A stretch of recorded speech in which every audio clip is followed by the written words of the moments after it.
The pre-Aryan people followed, or supported Megh Rishi, called as Vritra, in the Rig Veda hymns.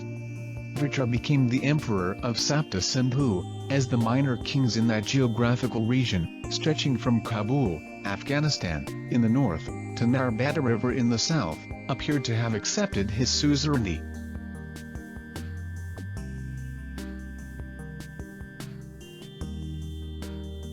The major battles were fought between Vritra and Indra, the Aryan war hero.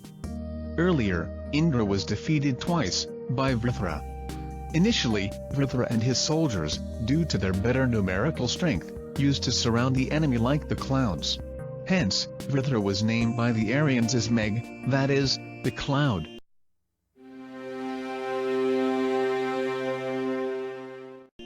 Due to his being the emperor, he was also called as Prathama Megh by the Aryans. The people belonging to various tribes or communities under his rule came to be gradually known as Meghs. After about 500 to 600 years, the Aryans were successful in containing the Meghs in many areas, mainly because of disunity among the aboriginals at later stages. Ultimately, the Meghs were defeated in war, because of disunity.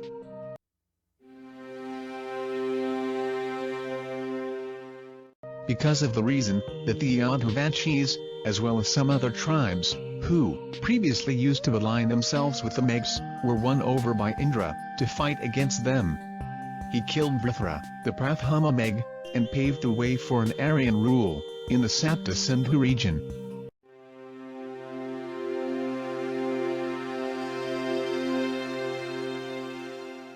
There are only unsubstantiated theories about the downfall of Sapta Sindhu's civilization.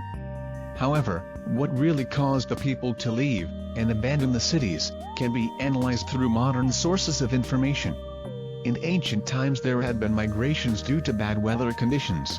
Human beings do migrate due to natural calamities.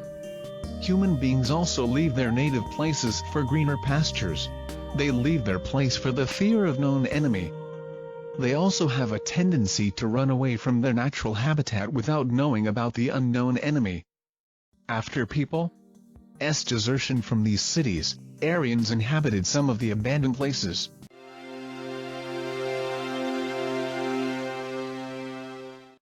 As such, a careful note should be made that only the pre-Aryan people and their culture vanished and nothing happened to Aryans. Additionally, we should keep in mind that Rig Veda was written 600 years after Aryans had arrived, but the knowledge of Mohenjo-Daro civilization remained buried, until archaeologists discovered evidence of this civilization in the 20th century. According to Rapson and Isaac Taylor, the Nordic Aryans were semi-civilized.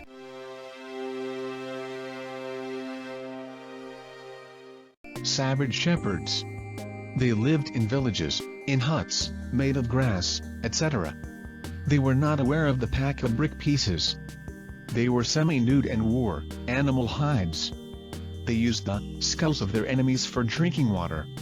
After coming and settling in India, the Aryans specialized in philosophical and intellectual studies, but did not develop inclination for manual professions or artisanship.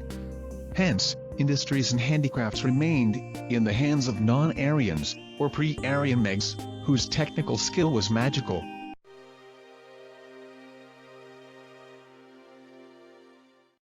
Aryans did not establish urban life, even after passage of 1,000 years since their arrival in India.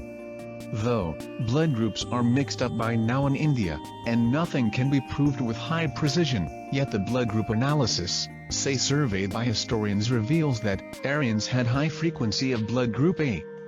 The indigenous people like Meghs belonged to the artisan caste of North and Northwestern, erstwhile India. Yet, these classes reportedly possessed a high frequency of blood group B, as compared to the high frequency of blood group A among the Aryans. Additionally, we should keep in mind that Rig Veda was written 600 years after Aryans had arrived, but the knowledge of Mohenjo-Daro civilization remained buried, until archaeologists discovered evidence of this civilization in the 20th century.